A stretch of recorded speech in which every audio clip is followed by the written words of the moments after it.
ওম নমঃ শিবায়। আজকের মহাবাক্যের তারিখ 19শে নভেম্বর 1967। প্রিয় বাচ্চারা, এই দুনিয়া যা কিছুই এখন দেখতে পাওয়া যায় তা তো গেল কি গেল। তোমাদের আয়ু দিন প্রতিদিন কমই হতে থাকে। স্মরণের দ্বারা আয়ু বাড়বে, সুস্থতাও থাকবে। বাচ্চারা নিজেকে আত্মা মনে করে স্মরণে থাকো। এখন স্মরণের দ্বারাই তোমরা পতিত থেকে পাবন হবে। রেকর্ড। এই সময় বয়ে চলেছে। আত্মিক বাচ্চারা গীতের অর্থ বোঝে, দৈহিক বাচ্চারা বুঝতে পারে না। আত্মিক বাচ্চারাই বুঝতে পারে।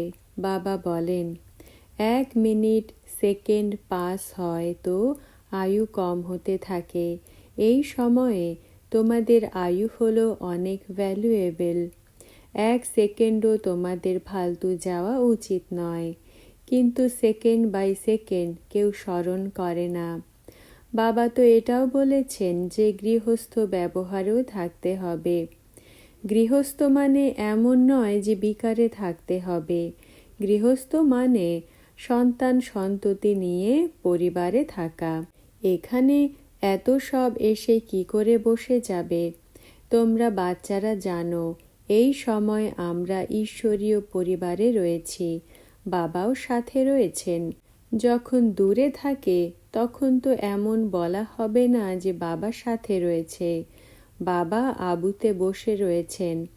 এখানে তো বাবা সম্মুখে বলেন, বাচ্চারা সেকেন্ড বাই সেকেন্ড আয়ু কম হতে থাকে। বাকি অল্প সময় রয়েছে, তাকে সফল করতে হবে। উঠতে বসতে চলতে ফিরতে যতটা সম্ভব স্মরণে থাকতে হবে। যদিও বাবা বলেন এমন স্থায়ী অবস্থা শেষের দিকে হবে, এখন কারোরই হতে পারে না। যদিও কেউ কতই পুরুষার্থ করুক কিন্তু হতে পারে না। বাবা টিচার গুরু আমাদের পড়ান, সেটাও কিভাবে একদমই বুঝতে পারে না। 1 টাকার মধ্যে 1 পয়সা সমান বোঝে, তো পদও পাই পয়সা সমান পাবে। তাদের পদের কোনো পরোয়াই নেই। অন্তিমে জানবে বাবাকে। এখন তো সাধারণ তনে রয়েছে, তাই না? বাবা বোঝান, অনেক জন্মের অন্তের জন্মে আমি প্রবেশ করি। আর কেউ বলতে পারে না যে দেহের সর্ব সম্বন্ধ ছেড়ে নিজেকে আত্মা মনে করে আমাকে স্মরণ করো। বাবাই বাচ্চাদের বলেন। বাকি দুনিয়ার মানুষ এই কথা কি জানে? এই জন্য বাবা বাইরে যাওয়ারও ছুটি দেন না। কারণ এ যেমন বাদর আর বাদুড়ি, কিছুই বুঝতে পারে না। শঙ্করাচার্য যে নিজেকে শ্রী শ্রী 108 সদ্গুরু বলায়, কিন্তু বাবা বলেন যে এ তো যেন হিরণ্যকশ্যপ, আসুরি সম্প্রদায়, তাই না? তাদের ফলোয়ার্সও এমনও হয়। বাবা বলেন, তাদের তো কিছুই জানা নেই যে এই দৈবী সম্প্রদায় স্থাপনা হচ্ছে। তোমাদের মধ্যেও অনেকেরই জানা নেই যে আমরা কি হতে চলেছি নাম্বার অনুযায়ী, তাই না? কত ডিসসার্ভিসও করে নেয়। ক্রোধের ভূত বড় ভারী ভূত, এও অনেকের মধ্যে রয়েছে। 100% ক্রোধের ভূত দেখতে হলে তো এখানে দেখো, সব হলো অবগুণ। এ যেন কিছুই শোধরায় না। নিজেদের মধ্যে কথাবার্তা এমন করে যেন বিষ ছড়িয়ে দেয়। অন্তে সবার সাক্ষাৎকার হবে যে আমরা কোন পদ প্রাপ্ত করব। সাজাও কোনো কম থোড়াই হয়। পাই পয়সারও পদ পেতে পারবে না, কিন্তু তাদের পদেরও কোনো পরোয়া নেই, যেন জীবিত হয়েও হলো মৃত। এমন চলন যে আর প্রশ্ন করো না। অজ্ঞানকালেও কারো 5 বাচ্চা হয় তো বলে যে সত্যিকারের বাচ্চা যেন 2টো, যারা হলো আজ্ঞাকারী। এই বাবা তো বলেন যে আমার কাছে হাজারো বাচ্চা রয়েছে যারা আদেশ পালনকারী ভালো বাচ্চা রয়েছে, তারা নিজের সার্ভিসে আনন্দে থাকে, বাকি ডিসসার্ভিসেই মেতে থাকে। বাইরে সেন্টার্সেও এমন রয়েছে, অনেক রয়েছে যারা ডিসসার্ভিস করে, বিরক্ত করে, এমনও তো অনেক রয়েছে না। ড্রামাতে এমন কিছু লেখা রয়েছে, অনেক মিষ্টি, শান্ত, কম বলা, রয়েল বলা উচিত। রাজারা কত রয়েল হয়। রাজারা সারাদিন বকবক করে না, অনেক অল্প বলে। যেমন পাদ্রীরা ঘুরতে যায়, কত সাইলেন্সে ঘুরতে যায়। ক্রাইস্ট অথবা ক্রাইস্টের বাবার স্মরণে ঘুরতে যায়। এখানেও তোমরা বাচ্চারা ঘুরতে যাও তো তোমাদেরও বাবা ছাড়া আর কিছু স্মরণ থাকা উচিত নয়। সার্ভিসেবল বাচ্চাদের তো দেখলেই যেন খুশিতে ভরে যায় মন। বাবার তো সুগন্ধি ফুল চাই, কাঁটাদের তো দেখবেন না। বাবাকে তো তবুও বোঝাতে হয় যে কিছু তো শুধরে যায়। ক্লাসে আসারও যোগ্যতা চাই। বাবা কোথা থেকে এসে পড়ান, প্রথমে তো খেয়ালে আসা উচিত যে বাবাকে আমরা কোথার থেকে আহ্বান করি। তোমরা থাকো পতিত দুনিয়াতে, আহ্বানও করো, হে পতিত পাবন, দূর দেশের অধিবাসী এসো এই পতিত পুরনো দুনিয়াতে। আমাদের এসে ফুল বানাও। এই লক্ষ্মী নারায়ণ হওয়া কোনো মাসির ঘর কি? বিশ্বের মালিক হতে হবে, কিছুই বোঝে না তো পুরুষার্থ করে না। যেন পুরুষার্থ না করার প্রতিশ্রুতি নিয়েছে। বাবা তো রাত দিন কত বোঝাতে থাকেন, বাচ্চারা সময় অনেক অল্প রয়েছে, আয়ু কম হতে থাকে। 8-9 বছর তো বাবা বলেন, কিন্তু তৈরি তো যেন হয়েই রয়েছে। ক্রোধকে ভেতরে যেন দাবিয়ে রাখে।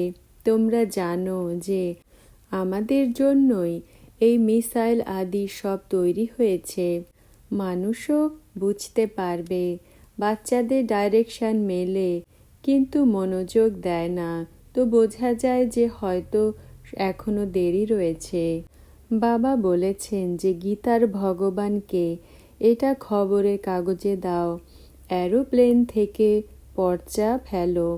গীতার ভগবান হলো শিব, এটা ভোলার কারণেই দুনিয়ার দুর্গতি হয়েছে। অন্ধশ্রদ্ধা যুক্ত ভক্তিমার্গ তো হলোই যেন দুর্গতির মার্গ। তারা তো মনে করে যে ভক্তির পরে ভগবান মেলে। এটা তো ঠিকই, ভক্তি যখন পূর্ণ হবে তখন ভগবান এসে ভক্তির ফল দেবেন। ভগবানকেই তো ফল দিতে হয়। শ্রী শ্রী 108 জগৎ গুরুদের তো দিতে হয় না। সর্বের সদ্গতি দাতা তো হলো এক। তাহলে এ কোথা থেকে এলো? অনেক গুরু রয়েছে। আগা খানকেও গুরু বলে, সে কি সদ্গতি করে? অন্ধশ্রদ্ধা, তাই না? তার কত মান রয়েছে। আগা খানকে প্রিন্সও বলে।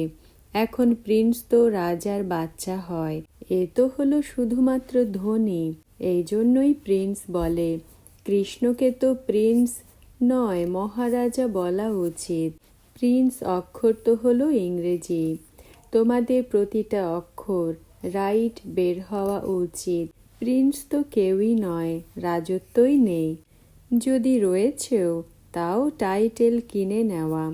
সত্য যুগে তো বলা হয় মহারাজা মহারানী।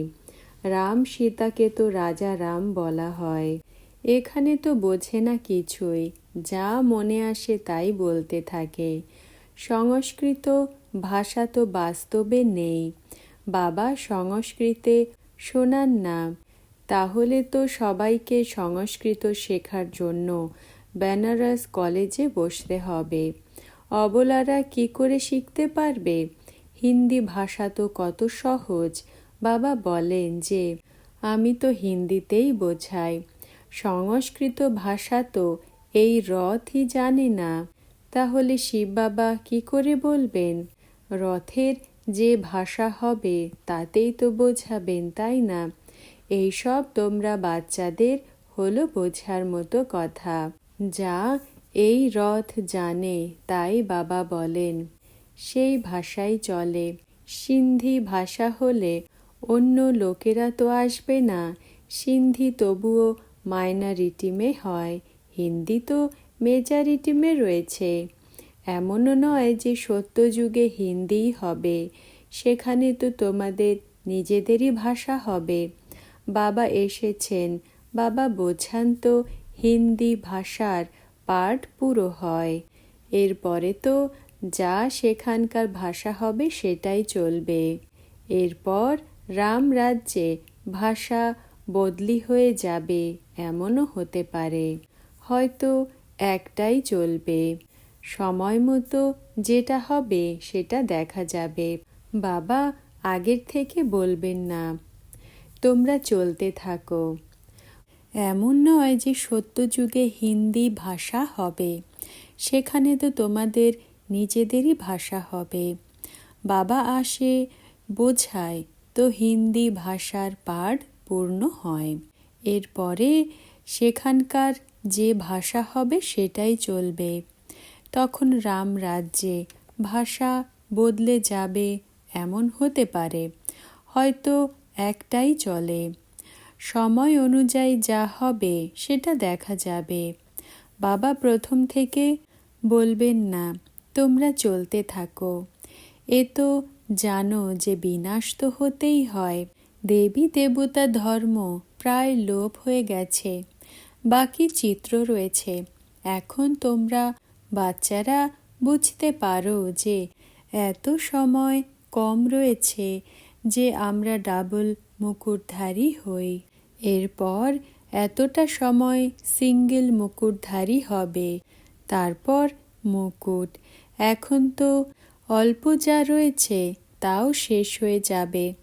নাম মাত্র টাইটেল কিনে নিজেকে রাজা বলায় এও ক্যান্সেল হয়ে যাবে। বলবে আমরা দেব না। তখন কে কী বা করতে পারে? নিয়ম তো পালন করতেই থাকে, দিন প্রতিদিন নিচে নামতেই থাকে।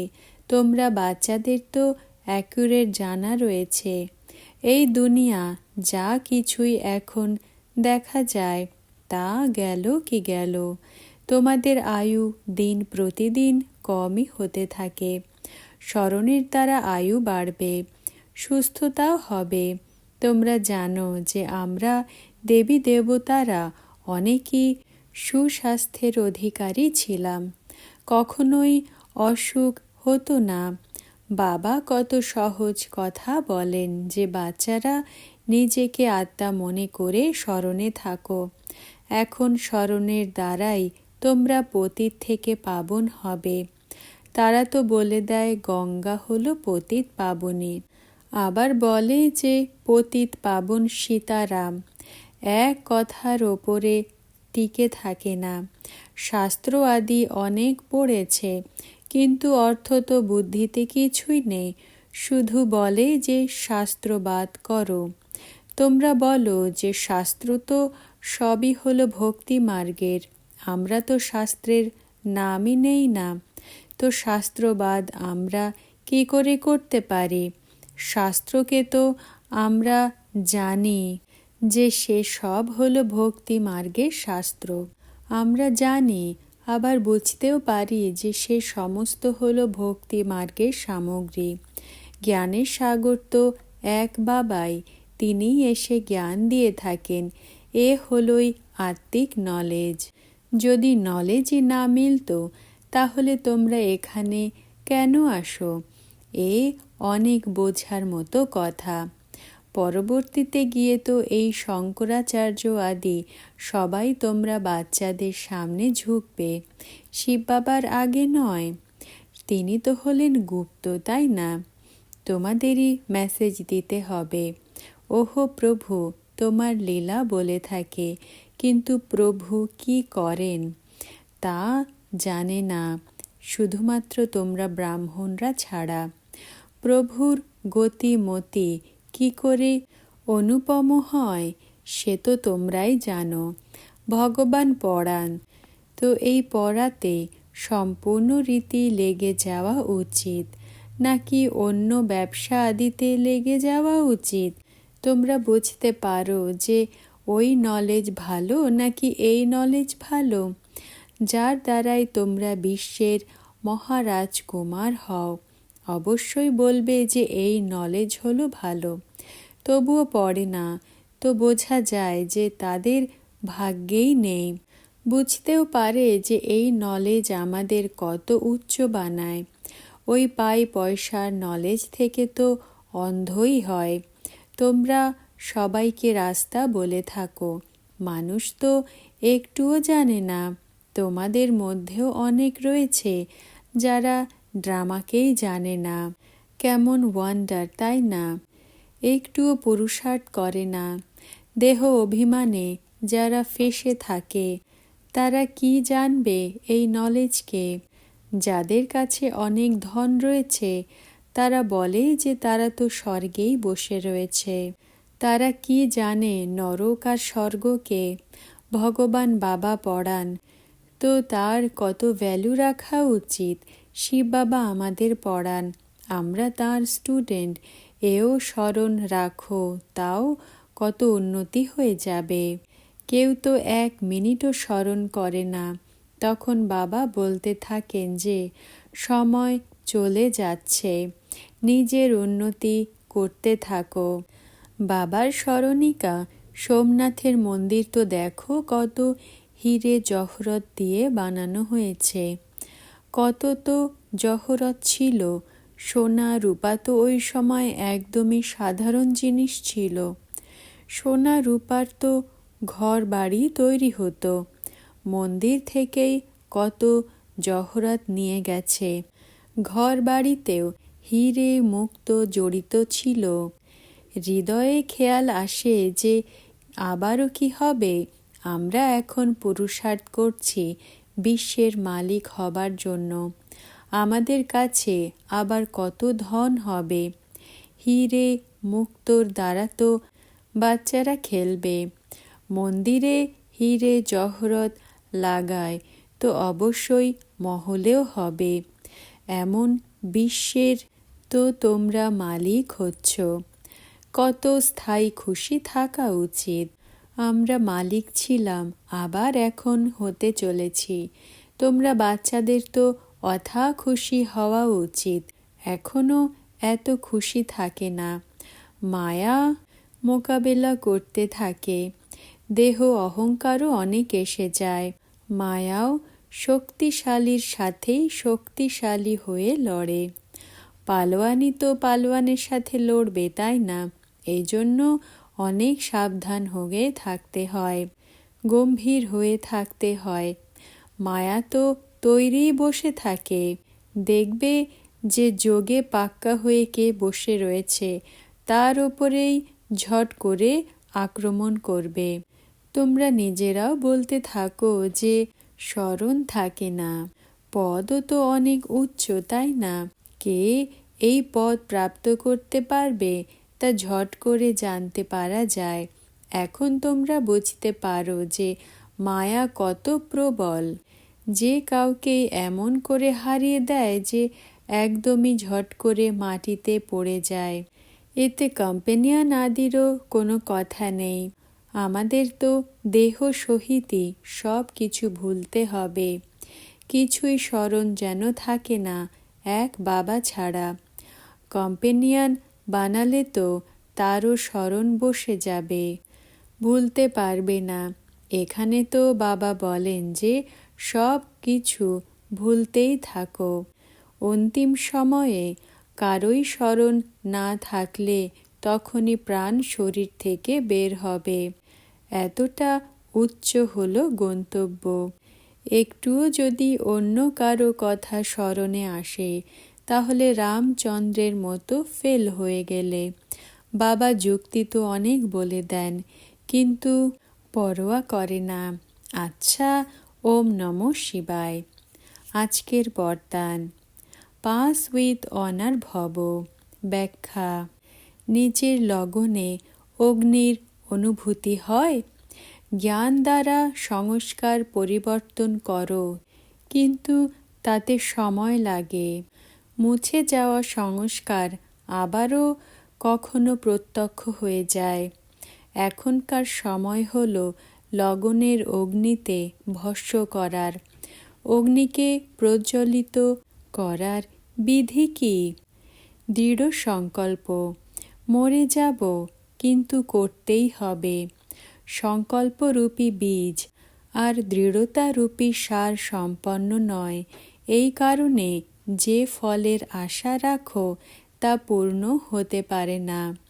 সবাইকে বলো যে সঙ্গম যুগ হল অসম্ভবকে সম্ভব করার, তো নিজেরও যা অসম্ভব অনুভব হয় তাকে 1 সেকেন্ডে সম্ভব করা আর দৃঢ় সংকল্প দ্বারা করা। এটা হলো পাস উইথ অনারের নিশানি। এই নবীনতা এখন করে দেখাও। ওম নমঃ শিবায়।